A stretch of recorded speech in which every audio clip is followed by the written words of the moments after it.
Hi guys, Amy White with Worthy Written Words, and today we're going to talk about our scripture journaling starter box kit called Maketh an Anchor. We're going to be using our Bible journaling craft mats that came in our kit. We won't need the palette knife, you can put that aside. We're going to be using our foam brush, our clear gesso, as well as the watercolors that come in the kit. You can see this water brush that comes inside your watercolors, and this is how you assemble it. You add the water into the bottom part, and then when you go to use it, you just squeeze it and the water will come out. So using our Book of Mormon and Ether, we're going to put our craft mat behind the page we're using. And this is Ether chapter 12, verse 5. The other craft mat we're going to be using to put our gesso on. And there you can see I have squeezed some of the gesso out. You won't need that much gesso. And you can also put it directly on your page if you want. First, taking the napkin, we peel off any additional layers. They may have already been peeled off in your kit, but if they're there, you take them off and you can throw them away. You don't need them. And we're going to take some scissors and cut out the anchor. And you can have some of the white. It doesn't need to be perfect. Anything that's white is going to basically disappear once we put the clear gesso on, and you'll just see the blue. But if you have too much of a margin, then you'll be able to see it. So just kind of copy what I'm doing and you'll be great. Next, we're going to put some clear gesso using our foam brush underneath where the anchor is going to go, right on the page. And because it's clear, it won't cover up any words that you put over it. And after we have the area covered with the clear gesso, we're going to put the anchor back down where we want it. And then we're going to put clear gesso right on top of the napkin. This will work with any napkin, any sort of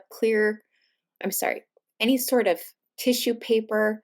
It's the same technique and it will work with both, as long as you use clear gesso and not white gesso. And you want to use the brand that's included in your starter box or an Art Basics brand, as some gesso can be really gritty.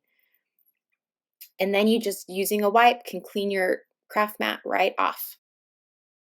Now, using the stickers that come in your kit, I'm going to lay them out. You can put them the way that I'm doing it, or you can do it however you prefer. If you need to readjust them, you can pick them up and move them around right away, but if you leave them there to sit, then they will most likely rip your page up if you try and do it later.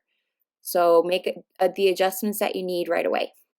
Except for the clear quote stickers, once those are down, they are not repositionable. So use the lines if you have them to help you make sure that those are straight. Now, using your water brush pen, drop some water onto the blue watercolor palette, and then using the plastic bag in your kit, we're going to just put some of the watercolor all over the bag so that it forms little droplets on top of your bag. And then we're going to bunch up the bag in our hand and just deposit those droplets right onto your page. And if you want to, like if they're too big, you can go over it again and it'll add more, and you can just keep adding it until it has the desired look that you want.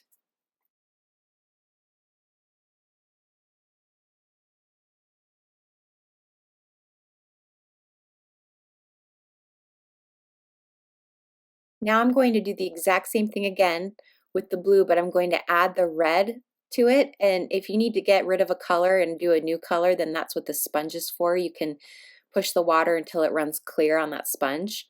And by adding the red and the blue onto your Ziploc bag, you can make a purple. When you've got the shade, the color that you want, that you feel matches your page the best, then we're going to do the exact same thing we did before with the blue and smear it all over your bag so that it forms little water droplets on your bag, and then we're going to deposit those onto your page. To store your water brush pen, you can unscrew it and leave the water right inside and put this little cap on top of it, and then store it right there with your brush, and so it's ready to go for the next time. Using the black Jelly Roll pen in your starter kit, we're going to outline verse 4 on this page. I like to outline it 2 times with a kind of scribbly look to it, doodly look. It's just a personal preference and style. If you prefer more straight lines, you can do it with a ruler. And now I'm going to use a watercolor colored pencil. You can use any kind of colored pencil that you want, but I'm using a purple one. And I am coloring in the verse and then using my water brush pen to kind of spread the purple around since it's a watercolor. But you can also just use a regular colored pencil and it'll have pretty much the same effect. And that's it. We're done. I hope you guys liked this layout. I hope you learned something new. Be sure to subscribe for all of our videos and we'll see you next time. Bye.